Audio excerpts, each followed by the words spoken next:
Mon Seigneur et mon Dieu, je crois fermement que tu es ici, que tu me vois, que tu m'entends. Je t'adore avec profonde révérence.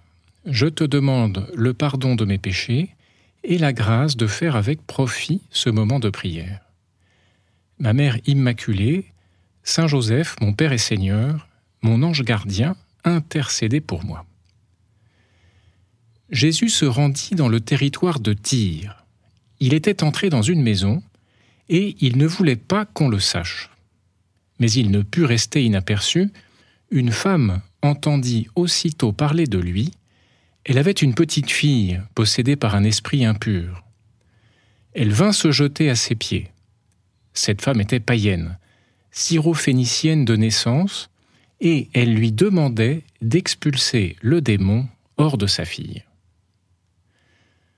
Juste avant, Jésus s'était opposé aux pharisiens sur la question de la pureté légale. C'était l'évangile de la messe d'hier. Or, ici, Jésus s'est rendu en territoire païen, là où, justement, tout le monde est impur aux yeux des Juifs, puisque personne ne respecte les règles de pureté de la loi juive. Et cette femme, qui vient à la rencontre de Jésus, est une païenne, une syrophénicienne.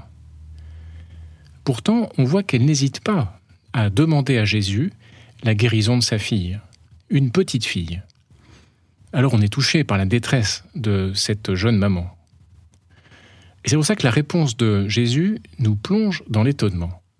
« Laisse d'abord les enfants se rassasier, car il n'est pas bien de prendre le pain des enfants et de le jeter aux petits chiens. » Mais Seigneur, comment peux-tu faire une réponse pareille ? Bien sûr, la mission que le Père t'a confiée s'adresse dans un premier temps aux Juifs. Et effectivement, Matthieu, dans le récit qu'il fait de notre scène, rapporte ces mots de Jésus qui dit à la syrophénicienne « Je n'ai été envoyé qu'aux brebis perdues de la maison d'Israël ».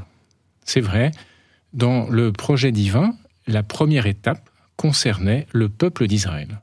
Par exemple, quand Jésus envoie les 12 en mission, il leur dit « Ne prenez pas le chemin qui mène vers les nations païennes et n'entrez dans aucune ville des Samaritains. Allez plutôt vers les brebis perdues de la maison d'Israël. »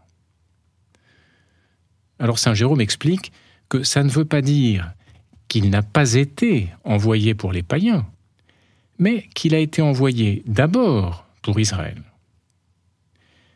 Et effectivement, Jésus dit à la jeune femme « Laisse d'abord les enfants se rassasier ».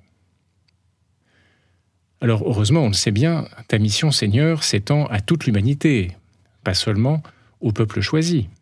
Saint Paul écrira « Il n'y a plus le païen et le juif, le circoncis et l'incirconcis, il n'y a plus le barbare ou le primitif, l'esclave et l'homme libre, mais il y a le Christ, il est tout et en tous. » Ou bien encore dans l'Apocalypse, on lit que Jésus a racheté les hommes de toute tribu, langue, peuple et nation. Alors Seigneur, pourquoi une telle réponse ? Eh bien, c'est là que toi et moi, chers auditeurs, nous vérifions une fois de plus que les évangiles, ça n'est pas comme une vidéo. Il n'y a pas l'image. On ne voit pas la bienveillance de Jésus qui a encouragé cette jeune mère à faire sa demande. On ne voit pas le sourire engageant avec lequel Jésus l'écoute. Il n'y a pas l'image et il n'y a pas non plus le son. On n'entend pas la douceur avec laquelle Jésus lui parle. On a juste un script assez déconcertant. Laisse d'abord les enfants se rassasier. C'est pour ça qu'il ne faut pas perdre de vue l'ensemble de l'Évangile. Ce Jésus qui répond avec ces mots un peu troublants, c'est le même Jésus auprès duquel les foules se pressaient. Des foules qui venaient de partout, y compris de Tyr, justement, la ville de cette jeune femme. Et c'est pour ça qu'elle a certainement beaucoup entendu parler de Jésus, et c'est pour cela qu'elle accourt avec cette confiance. Le Jésus qu'on entend ce matin, c'est aussi le même Jésus, à propos duquel Luc écrit que des gens lui présentaient même des nourrissons, afin qu'il porte la main sur eux. Il est inconcevable qu'il n'ait pas accueilli avec bonté cette jeune maman désespérée. Et effectivement, on voit dans le dialogue qu'elle ne se sent pas blessée ni humiliée par la réponse. Et elle insiste délicatement, avec confiance.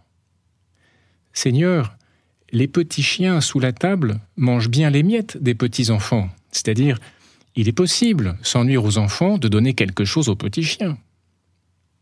Alors, il y a au Louvre un tableau célèbre de cette scène, Le Christ et la Cananéenne, un tableau de Jean-Germain Drouet, un peintre de la fin du XVIIIe siècle, disciple et ami de David. Un tableau qui a été acclamé à l'époque, qui a reçu le Grand Prix de Rome. Alors aujourd'hui, il semble peut-être un peu académique, et c'est peut-être pour ça d'ailleurs qu'il n'est plus exposé au Louvre actuellement. Mais c'est un tableau assez touchant. On voit la jeune maman à genoux, aux pieds de Jésus. On voit aussi Saint Pierre et 3 autres disciples qui semblent supplier Jésus de faire le miracle. Ça, c'est parce que Matthieu rapporte dans son récit leur intervention. Il écrit « Les disciples s'approchèrent pour lui demander « Renvoie-la, car elle nous poursuit de ses cris ». Une manière indirecte de demander à Jésus d'exaucer la jeune femme sans attendre. Dans le tableau, le visage de Jésus rayonne d'une telle bonté qu'on n'imagine pas un instant un refus de sa part. Alors on peut apprécier plus ou moins ce tableau, mais en tout cas, il rend cette scène de l'Évangile extrêmement vivante. Il n'y a peut-être pas encore le son, mais il y a une image qui sort de l'imagination du peintre. Et toi et moi, même si nous n'avons pas le moindre talent artistique, nous sommes invités à en faire autant. Il s'agit d'être de véritables metteurs en scène. Mettre en scène les pages de l'Évangile. Et nous mettre nous-mêmes dans ces scènes, et les vivre de l'intérieur. Ce qui fait un bon metteur en scène, c'est la finesse avec laquelle il saisit la psychologie des personnages. À partir d'un livret ou d'un script, il doit comprendre les personnes et les situations de la pièce de théâtre ou du film. Alors pour nous, c'est beaucoup plus simple, parce que Jésus, nous le connaissons bien. Jésus est vivant. Seigneur, tu es à nos côtés, nous te parlons, nous t'écoutons. Et l'Évangile est là pour que nous apprenions à bien te connaître. On n'aime que ce qu'on connaît. Saint José Maria donnait ce conseil. Mets-toi dans les scènes de l'Évangile comme un personnage de plus. Représente-toi d'abord la scène ou le mystère qui te servira à te recueillir et à méditer.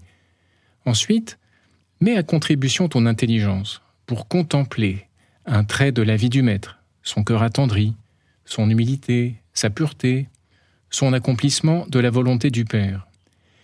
Puis, raconte-lui ce qui t'arrive d'ordinaire dans ce domaine, ce qui se passe chez toi en ce moment. Demeure attentif. Voilà un conseil que nous pouvons essayer de suivre. Il s'agit de devenir de bons metteurs en scène. Alors, revenons à notre passage de l'Évangile. Devant un tel amour maternel, Jésus ne retarde pas davantage le miracle. À cause de cette parole, va. Le démon est sorti de ta fille. Elle rentra à la maison et elle trouva l'enfant étendu sur le lit. Le démon était sorti d'elle. À cause de cette parole. Tu connaissais, Seigneur, la foi et l'espérance de cette jeune mère. Son insistance, loin d'être inopportune, t'a touché. On imagine la joie débordante de cette mère quand elle entend ces mots « Le démon est sorti de ta fille ». On imagine sa joie quand elle court pour rentrer chez elle et son bonheur quand elle peut enfin prendre sa fille guérie dans ses bras. Elle trouva l'enfant étendu sur le lit, le démon était sorti d'elle. Cette joie, c'est aussi la tienne, Seigneur. Je suis venu pour que les brebis aient la vie en abondance. Le dialogue de l'Évangile de ce matin nous permet d'entrevoir le cœur de Jésus, ouvert aux besoins de tous les hommes, à tes besoins et aux miens. Alors n'hésitons pas à imiter la délicate insistance de cette jeune mère et nous serons exaucés. Amen, amen, je vous le dis, ce que vous demanderez au Père en mon nom, il vous l'accordera. Alors ce récit est très synthétique.